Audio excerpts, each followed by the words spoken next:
Microsoft's Aurora, a new approach to weather forecasting. Aurora is a large-scale AI foundation model designed for weather prediction.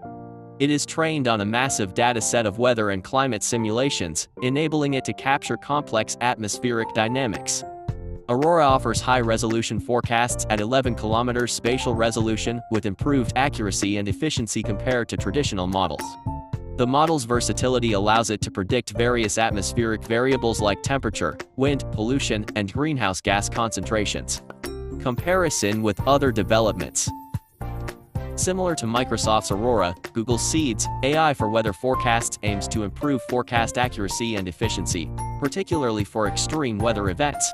Google's other advancements include MetNet 3 high-resolution, 24-hour forecasts, and GraphCast 10-day weather predictions.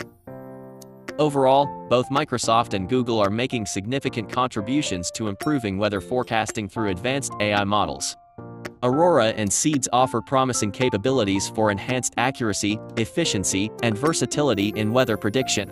For more latest tech news, subscribe to get the Marvel channel.